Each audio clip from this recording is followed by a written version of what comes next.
प्रयागराज की जनता यही कह रही थी कि हमने अतीक के आतंक को बहुत करीब से देखा है और इस माफिया को हमने इस तरीके से हाथों में हथकड़ी और इस तरीके से सहमे हुए कभी नहीं देखा, क्योंकि अतीक ने बहुत लोगों को प्रताड़ित किया है, कोई एक दो लोग नहीं है। और ये पुलिस का और कानून का इकबाल है उत्तर प्रदेश में, जो लोगों के जहन में ये भरोसा हुआ। उमेश पाल की हत्या के बावजूद भी तमाम गवाह जो है वो सामने आए हैं और अतीक के खिलाफ में उन्होंने रिपब्लिक मीडिया से बात की है कि किस तरीके से, चाहे वो कोई प्रॉपर्टी डीलर हो, चाहे वो कोई व्यापारी हो, ये सभी सामने आए और लगातार ये बताते रहे कि कैसे अतीक ने हमें प्रताड़ित किया, चाहे वो करोड़ों की रंगदारी का मामला हो। और सबसे बड़ी बात कि अतीक के बेटे, जो कि अतीक के नक्शे कदम पर ही आगे चल रहे थे, असद की बात करें तो उसे छोटा डॉन तक कहा जाता था और असद अब पूरी तरीके से फरार है, उसका कोई अता पता नहीं है। 6 ठिकाने उत्तर प्रदेश पुलिस ने भले ही आइडेंटिफाई किए हैं, उसके जो उनको रोकने वाले थे, यानी कि जिन लोगों ने उसको अपने घर में जगह दी थी, उसके जो पनाहगार थे, उसके जो मददगार थे, उन सभी को धरने की कवायद जो है वो शुरू कर दी गई है।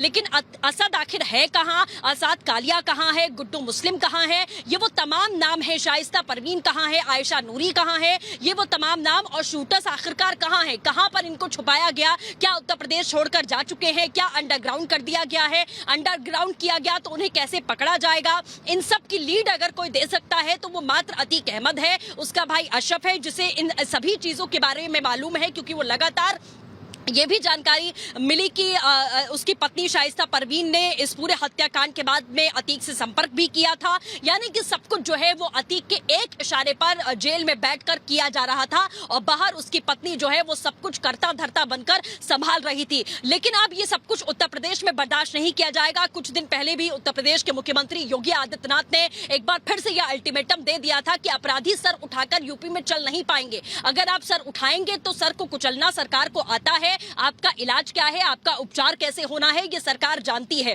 और उसी की एक बानगी आप यहाँ पर देखिए कि तमाम गुंडे माफियाओं को आपने इस तरीके की भी तस्वीर यूपी में देखी कि वो गले में तख्ती टांग कर पहुंच जाते हैं और कहते हैं कि हम सरेंडर कर रहे हैं, हमारा एनकाउंटर मत कीजिए। वो तस्वीर भी आपने देखी है। और इसी बात से डर और दहशत अतीक, उसके भाई अशरफ और उसके तमाम गुर्गों में बैठा है कि वो सामने आएंगे तो उनका इनकाउंटर कर दिया जाएगा। लेकिन साबरमती जेल से काफिला निकला है और अब कल दोपहर तक आप ये मान लीजिए कि ये सफर ऐसे ही चलने वाला है। एक एक तस्वीर हम आपको दिखाते रहेंगे और कल दोपहर तक अतीक को प्रयागराज पहुंचा दिया जाएगा। उसके बाद परसों उमेश पाल हत्याकांड मामले में उसकी पेशी हो रही है। उमेश पाल का परिवार जो है वो लगातार इसी बात की उम्मीद कर रहा था। उनकी माताजी, उनकी पत्नी से हमारी टीम लगातार बात कर रही थी, वो यही कह रही थे कि अपहरण के मामले में उम्र कैद की सजा तो हुई है, लेकिन हम चाहते हैं कि अतीक को फांसी की सजा सुनाई जाए। हत्या के मामले में अतीक को फांसी की सजा सुनाई जाए, तभी हमें जाकर संतोष मिलेगा, तभी उमेश पाल की आत्मा को शांति मिलेगी। और सिर्फ ये उमेश पाल का परिवार इस चीज की दुआ नहीं कर रहा था, न जाने कितने ऐसे परिवार थे जिनको बर्बाद किया था, तबाह किया था अतीक अहमद ने। वो परिवार भी इस बात की दुआ कर रहे थे कि अतीक अहमद को फांसी पर चढ़ना चाहिए और ये कार्रवाई कानून के तहत होनी चाहिए और इसके लिए न्यायिक जो प्रक्रिया है उस पर भरोसा उनका अब और ज्यादा बढ़ा है, क्योंकि इतना बड़ा माफिया जिस पर कभी पुलिस ने हाथ नहीं रखा, कभी पुलिस हाथ नहीं रख पाई पिछली सरकारों में, उस माफिया को दूसरी बार जो है वो साबरमती जेल से निकालकर प्रयागराज लेकर जाया जा रहा है। उसके एक एक कुकर्मों का हिसाब यहाँ पर लिखा जा रहा है कि कैसे उसने इन तमाम अपराधों को अंजाम दिया। और सबसे बड़ी बात रिमांड मांगने की, जो हम आपको बता रहे हैं कि ऐसा बहुत हद तक मुमकिन है कि रिमांड मांगी जा सकती है, उसकी सबसे बड़ी वजह यही है कि एक मुख्य अपराधी अगर केंद्र में कोई है तो केंद्र बिंदु में अतीक अहमद है। उसके इर्द गिर्द एक घेरा है, जिस घेरे में उसका पूरा अपना परिवार है। उसके परिवार का एक एक सदस्य, चाहे वो पुरुष हो या फिर महिलाएं हो, उन्होंने बढ़ चढ़कर इस अपराध में जो है वो हिस्सा लिया है। और साबरमती जेल से जब अतीक निकला, प्रयागराज अब काफिला आगे बढ़ रहा है धीरे धीरे, उस वक्त अतीक ने क्या कहा वो भी आपको सुनाते हैं।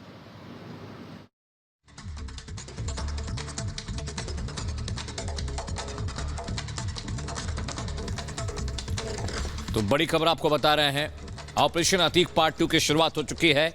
उत्तर प्रदेश पुलिस का काफिला साबरमती जेल से निकल चुका है लेकर, और धीरे धीरे ये काफिला प्रयागराज के लिए बढ़ रहा है। और जिस वक्त साबरमती जेल से बाहर लेकर निकले थे अतीक को, वो क्या कुछ कह रहा था, आइए आपको सुनाते हैं।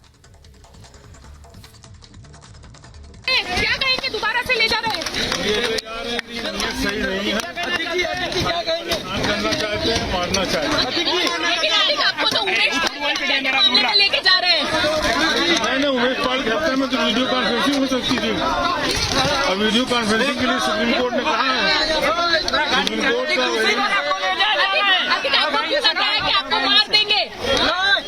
जब सुप्रीम कोर्ट ने कहा कि वीडियो कॉन्फ्रेंसिंग कराओ सारे जो भागे हैं मिले, इनको काउंटर किया जाए। मैंने एक सवाल मैं आपसे करूंगा, गाड़ी पलटने का डर अतीक अहमद को पहले बार भी था, इस बार भी डर है, और अतीक अहमद ने कहा भी था कि कोर्ट के कंधे पर बंदूक रख के मुझे मारना चाहते हैं। गाड़ी पलटने को लेकर परिवार का रिएक्शन क्या है? अगर ये पलटने वाली बात है तो संभवतः कुछ भी हो सकता है, लेकिन मैं सिर्फ यही मांग करूंगी, क्योंकि इन्होंने जिस तरह से आदमी की हत्या करवाई, मेरे आदमी की हत्या करवाई इन्होंने, ये ठीक नहीं था और इन्हें डरना नहीं चाहिए, क्योंकि इन्होंने जो कार्य किया है ये बहुत ही गंदा और बहुत ही भद्दा है। इन्हें जो है उसी तरह से करना चाहिए था जैसे आप पैसा कमा रहे हो, अपने बच्चों को पालते पोसते बड़ा करते, जो कुछ करते, लेकिन मुझसे नहीं मतलब था। लेकिन मेरे आदमी की इन्होंने हत्या कराई है। मैं ये मांग करूँ कि जैसे इन्होंने किया वैसे इनके साथ भी होना चाहिए। माता जी, आखिरी सवाल मैं शाइस्ता परवीन को लेकर आपसे पूछूंगा। जैसे जैसे जांच आगे बढ़ रही है, ये पता चल रहा है कि शाइस्ता परवीन ने इस पूरे प्लान को लीड किया, मुख्य रूप से शाइस्ता परवीन की भूमिका इस पूरे मामले में थी। आप कैसे देखती हैं, क्या वाकई शाइस्ता परवीन पर जितने भी इल्जाम लग रहे हैं वो बिल्कुल ठीक हैं?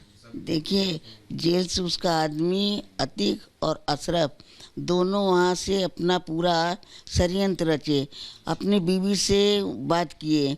बीवी पूरा यहाँ से लेडीज डॉन बन करके, जितनी भी हमने सुना, पूरा मोबाइल खरीदा, गुंडों को पैसा दिया, रहने का संरक्षण दिया। मर्डर करने के बाद भी उसने सबको रखा, भगाने के लिए वो पूरा रास्ता खोज बैठी थी। तो पहले अतीक पूरा डाउन था, अब अतीक की बीवी पूरा शाइस्ता परवीन, पूरा उसका हाथ है, वो पूरे गुंडे माफियाओं के साथ है।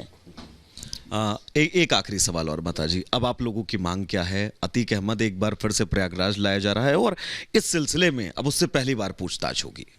अरे बेटा, जो पूछेगा शासन पूछेगा, प्रशासन करेगा, हम क्या करेंगे? हमें तो बस सुनना है भाई। जो पूछे जो करे हमें मंजूर है, हम क्या कर सकते। आपकी मंशा तो कुछ होगी ना माता जी? मेरी मंशा तो पहले से हम चिल्ला रहे हैं, जो मेरे बेटे के कातिल हैं उनको पकड़े, उनको इनकाउंटर करें, बस।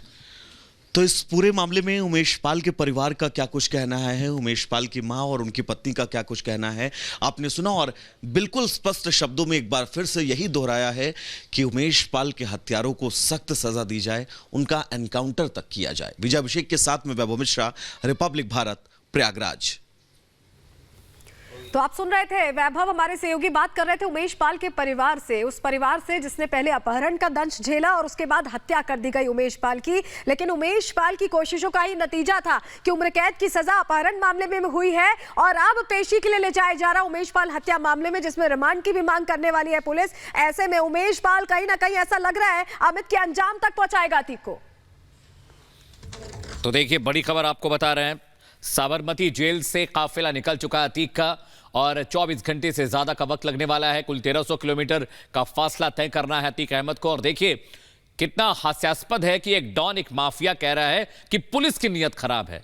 वो शख्स जिसने इतनी हत्याएं की, इतनी फिरौतियां मांगी, लोगों की प्रॉपर्टी हड़पी और 2 अहम गवाहों को मौत के घाट उतार दिया, वो शख्स, वो माफिया अतीक कहता है कि पुलिस की नीयत खराब है। जरा सोचिए कि जिस तरीके से इस पूरे मामले का ट्रायल चल रहा है, फेयर तरीके से, कि पुलिस तमाम सबूतों को खंगाल रही है और कस्टडी की कोशिश करेगी, क्योंकि उमेश पाल हत्याकांड में शाइस्ता परवीन, अतीक अहमद, ये तमाम लोग बहुत मुख्य अहम गवाह के तौर पर, अहम कड़ी के तौर पर फिलहाल दिखाई दे रहे हैं, साबित हो रहा है। जरा रूट आपको समझा देते हैं कि आखिर वो कौन कौन से रास्ते हैं, कौन कौन से मुख्तलिफ राज्य हैं जहां के जरिए अतीक प्रयागराज पहुंचेगा उत्तर प्रदेश के। देखिए, काफिला साबरमती जेल से निकलकर दाखिल होगा राजस्थान कोटा में, उसके बाद शिवपुरी मध्य प्रदेश का इलाका है जहां पर काफिला पहुंचेगा और प्रिजन वैन में, हाईटेक जो प्रिजन वैन है उसके अंदर अतीक को रखा गया है। फिर झांसी पहुंचेगा काफिला, उत्तर प्रदेश के झांसी में, और झांसी के बाद धीरे धीरे काफिला प्रयागराज की तरफ बढ़ेगा, बांदा, बांदा जो बहुत करीब है अवध के, बांदा के बाद दूसरा जो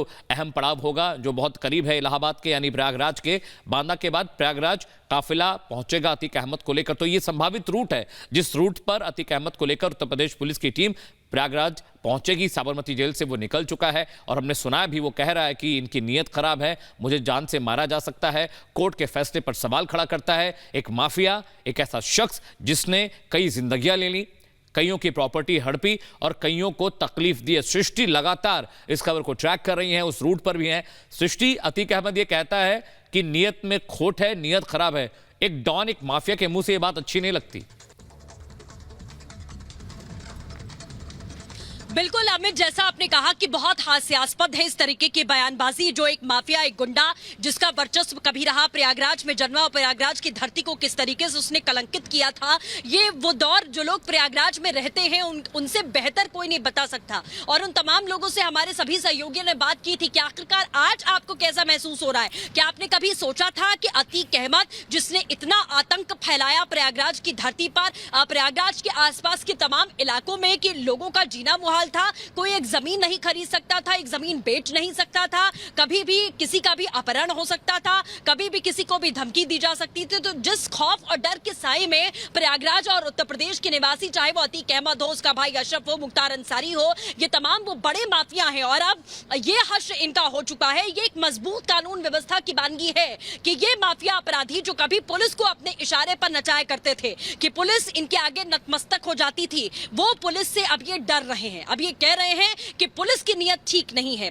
नीयत, ये माफिया कह रहा है कि पुलिस की ठीक नहीं है। और अशरफ ने भी यही जुबान यहाँ पर सीधे तौर पर लोमस ने जब बात की थी तो कहा था कि मुझे धमकी दी गई है, मुझे पुलिस की ओर से धमकी दी गई। आप सोचिए, माफिया कह रहा है कि उसको पुलिस ने धमकी दी है। जो माफिया पूरी जिंदगी अपने पूरे 35-40 साल का जो कार्यकाल रहा है, इसे कहा जा सकता है माफियागिरी में, उसमें सिर्फ और सिर्फ उसने लोगों को धमकाया है, उसने लोगों से रंगदारी मांगी है, लोगों की हत्याएं की है, लोगों का अपहरण किया है, लोगों का जीना मुहाल किया। वो कह रहा है कि मुझे पुलिस धमकी दे रही है कि 2 हफ्ते बाद लाकर निपटा दिए जाओगे। इस तरीके की बयानबाजी ये दोनों माफिया भाई जो है करते नजर आए हैं, जो ये बता रहा है उत्तर प्रदेश की जनता इस बात से संतुष्ट हो जाए कि उत्तर प्रदेश। और बड़ी खबर बता दें, उमेश पाल की माताजी ने ये मांग की है कि अतीक अहमद का इनकाउंटर होना चाहिए। देखिए इस वक्त की बड़ी खबर आपको बता दें, उमेश पाल की माताजी ने ये बात कही है कि अतीक का इनकाउंटर होना चाहिए। और उमेश पाल की पत्नी क्या कुछ कह रही हैं, आपको सुनवाते हैं। इस कड़ी तरीके से पूछताछ करी जाए, क्यों उन्होंने हत्या करवाई, किस कारण से हत्या करवाई। अपहरण कराया था तो अपहरण के नाते से आप बातचीत करते, जो आपने हत्या कराई, ये हत्या क्यों कराई आपने अपने बच्चे को लॉन्च किया, अपने बीवी को लॉन्च किया, अपने गुर्गों को लॉन्च किया, आपने पैसा दिया, मोबाइल दिया, अन्य चीज़ें सब कर करके रैकिंग करवाई। ये क्यों करवाया? उस आदमी ने तो सिर्फ कलम से लड़ाई की थी, तो कलम से ही लड़ाई करनी चाहिए थी, ना कि गुंडे और गोली और बम से बम। मैंने एक सवाल में और ऐड करूंगा इसमें। अतीक अहमद ने अपनी पत्नी शाइस्ता परवीन से इस हत्या के बाद बातचीत भी की थी और ये कहा था कि 18 साल बाद अब मैं चैन की नींद सोया हूँ।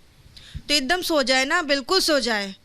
चैन की नींद क्या, वो एकदम सो जाए, जैसे मेरे आदमी को सुलाया वैसे खुद को सो जाए, वो सोए, उसका पूरा परिवार सो जाए। हम तो ये मांग करेंगे अब। बिल्कुल आपके दर्द और आपकी इस भावना को बहुत अच्छे से मैं समझ सकता हूं माताजी। आज जब अतीक अहमद को साबरमती जेल के बाहर पुलिस वैन में, जेल वैन में रखा जा रहा था, तब उसने कहा कि उसे यूपी पुलिस की कहीं ना कहीं से भरोसा नहीं है, उसे उत्तर प्रदेश पुलिस पर, और नियत पर शक जताया है यूपी पुलिस की। जैसा चोर को चोर ही नज़र आता है, जैसे वो नियतखोर है और पहले से सारी जनता के साथ उसने अंधविश्वास का काम किया है, तो वैसे आज उसको शक हो रहा है कि मेरे ऊपर पुलिस गलत एक्शन ले सकती है, पुलिस पर उसको भरोसा नहीं। बाकी उसके ऊपर जो है तो